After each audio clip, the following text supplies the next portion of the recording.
दुनिया को जब अंग्रेज हमारे देश को छोड़ के गए, अंग्रेजों ने जाते जाते कहा था कि ये तो हम थे जो 100-125 साल तक भारत के ऊपर हमने राज करके भारत को एक साथ रखा।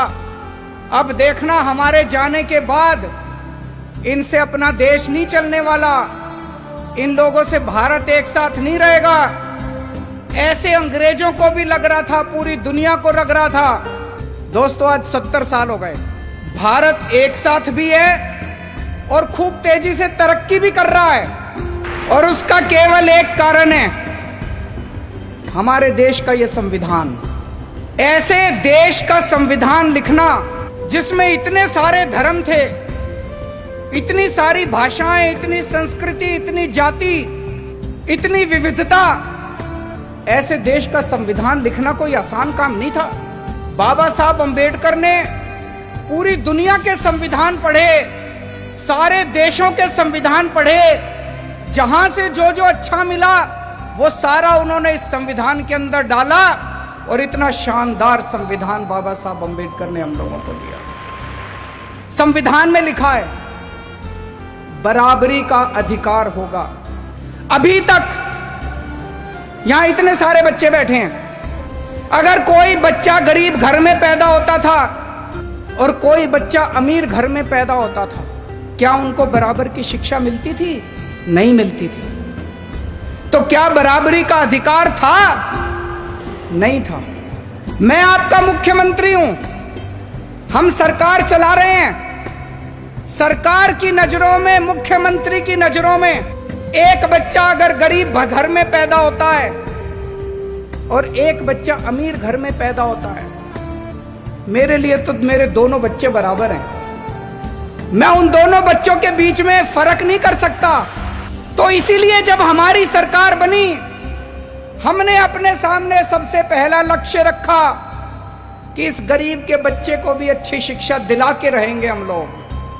दिल्ली में जो भी बच्चा दिल्ली में पैदा होगा, चाहे वो गरीब का बच्चा हो, चाहे अमीर का बच्चा हो, सबको अच्छी शिक्षा मिलेगी, सबको एक जैसी शिक्षा मिलेगी। दोस्तों आज 5 साल के अंदर हमने वो करके दिखाया। बाबा साहब अंबेडकर का एक सपना पूरा किया हम लोगों ने। हमारे संविधान में लिखा है जीने का अधिकार होगा। पहले एक गरीब आदमी के घर अगर कोई बीमार होता था, वो सरकारी अस्पताल में जाता था, सरकारी अस्पताल में इलाज का बुरा हाल था।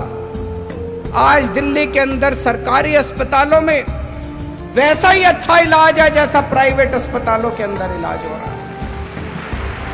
लोगों को हमने जीने का अधिकार दिया। दिल्ली के अंदर हमने योजना बनाई, अभी तक अगर किसी का एक्सीडेंट होता था, कोई उसको बचाने के लिए नहीं जाता था, वो बेचारा सड़क पे पड़ा रहता था। लोग सड़क पे गुजर जाया करते थे, लोगों को लगता था मैं क्यों पचड़े में पड़ूं, मैं अगर इसको अस्पताल में ले गया तो अस्पताल वाले मेरे से पैसे मांगेंगे। अब हमने कहा है कि पैसे की चिंता मत करो, अगर कोई किसी का एक्सीडेंट हो जाए, जो भी उसको देखता है तुरंत उसको नियरेस्ट अस्पताल में पहुंचाओ। कितना भी महंगा अस्पताल होगा, सारे पैसे दिल्ली सरकार देगी। संविधान में लिखा है गरीबी दूर करेंगे। गरीबी कैसे दूर होगी? केवल नारे लगाने से दूर नहीं होगी गरीबी। हमने दिल्ली के गरीबों का मिनिमम वेज बढ़ाया। एक एक गरीब मजदूर को, एक एक गरीब कर्मचारी को हमने 15-15 हजार रुपए महीने की तनख्वाह दिलवाई। गरीबी तब दूर होगी दोस्तों। मुझे ये लगता है अगर ये बाबा साहब अंबेडकर का संविधान एक दिन के लिए अच्छे से लागू हो जाए, ये देश कहीं का कहीं पहुंच जाएगा।